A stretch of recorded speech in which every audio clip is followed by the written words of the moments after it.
Hey everyone, welcome back. Ready for another deep dive? Always. Today we're tackling a question that's been bugging me, well, honestly, kind of freaked me out a little.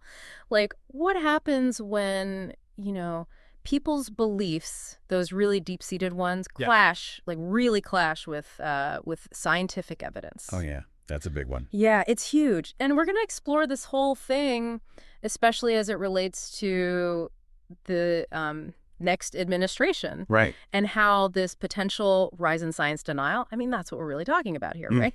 yeah. How this could impact, well, all of us, really. That's a big deal for sure. So our guide for this deep dive, it's episode 55 of The Outside by Dr. Jaime Hoerricks. Have you had a chance to check it out? Yeah, I dug into it. And it's pretty thought-provoking. Mhm. Horrocks argues that we're not just talking about a few isolated incidents, like people disagreeing with this or that finding. Right. They're saying it's a much broader pattern. Oh, wow. Okay. Yeah, like a deeper rejection of how we even figure things out, how we arrive at knowledge. Yeah, that's a little unsettling, isn't it? I mean, if we can't agree on like basic facts or how to even determine what's true, then how can we even like function as a society? Exactly. And that's where it gets really worrying because, this rejection of evidence-based understanding could actually shape policy decisions, like across a whole bunch of different areas. Okay, so paint a picture for us. Where are we seeing this play out? Like, what are some concrete examples? Well, Hurwicz points to a few key areas. Climate change is a big one, Okay, yeah, that's a hot topic, no pun intended. right? And the source, it basically issues this stark warning that the next administration might actually double down on policies that just disregard, like completely disregard climate science. So, basically ignoring all the evidence that climate change is real and caused by humans? Pretty much, yeah. And that's despite, I mean, come on, there are mountains of evidence. Yeah. It's like they're choosing to just look the other way. Yeah, it's almost like sticking their heads in the sand. And what's scary is that the source doesn't just see this as like an inconvenience, you know? They're framing it as a potential, like a full-blown catastrophe. Right.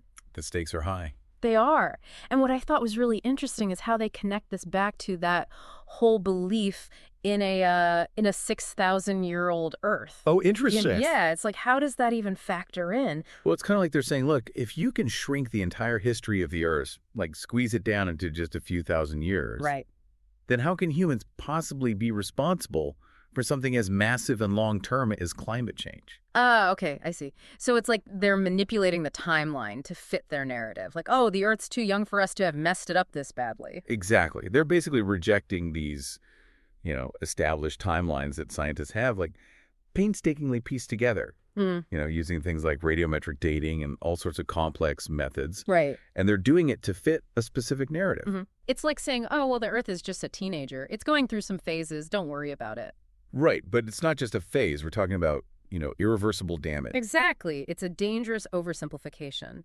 And it seems like this kind of thinking, like this rejection of established science, it can be applied to, other areas too, right? Unfortunately, yes.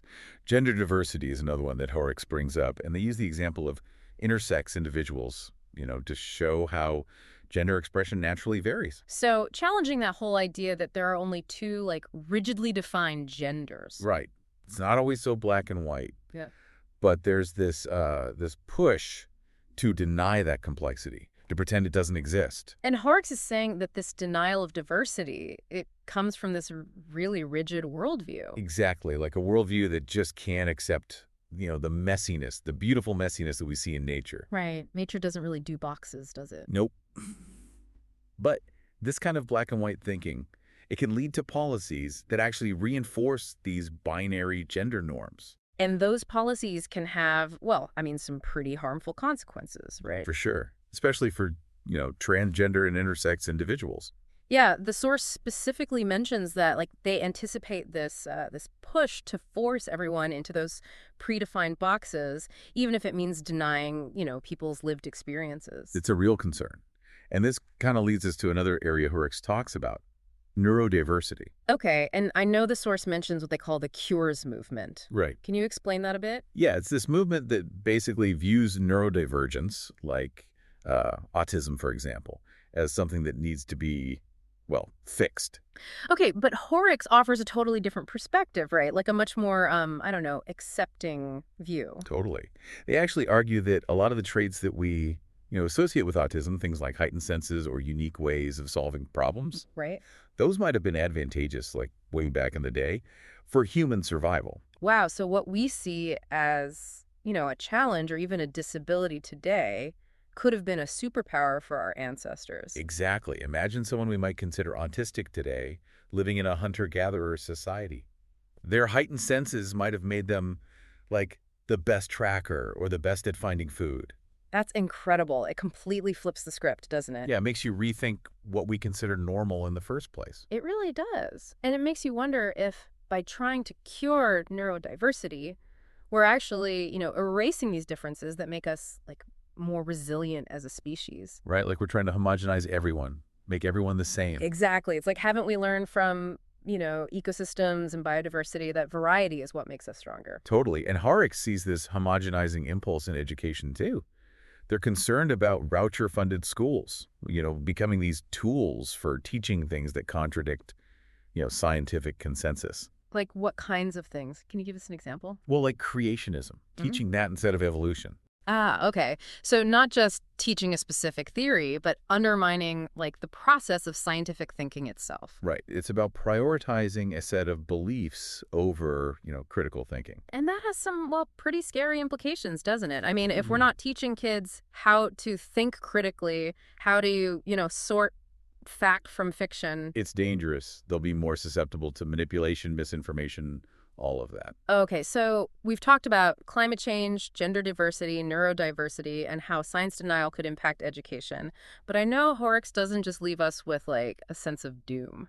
Definitely not. They actually offer this really interesting counter-narrative to the whole 6,000-year Earth belief. It's called the solitary forager hypothesis. Oh, yeah, that's a fascinating one. Yeah. So the solitary forager hypothesis, it really challenges how we view autism today.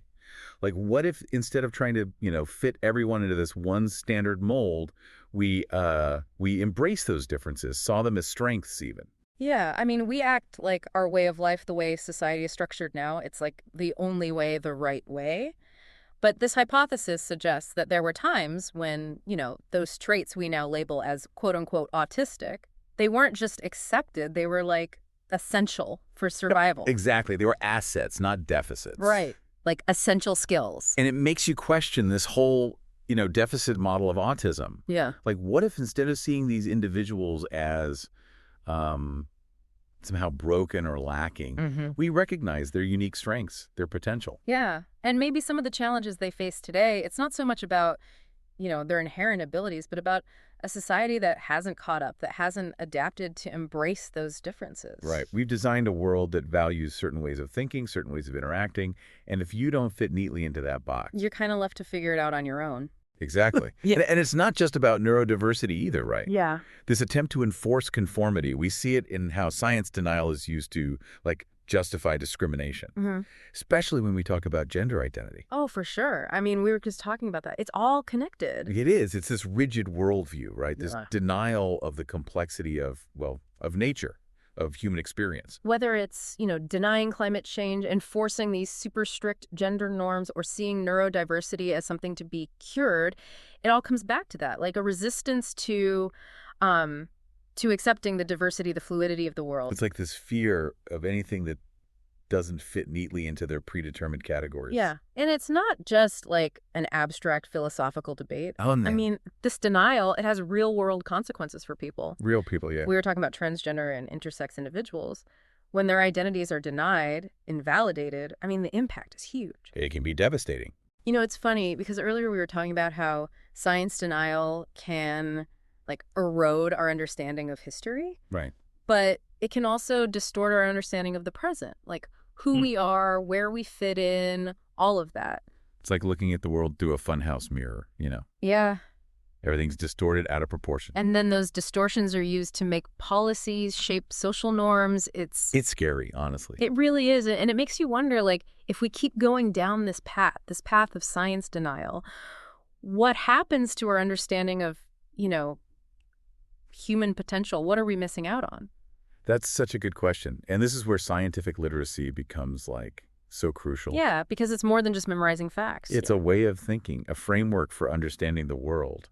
And understanding that that framework is, it's constantly evolving as we learn more, as we challenge old assumptions. It's about being open to new information, being willing to, admit when we're wrong, adjust our understanding. Exactly. Embrace that curiosity.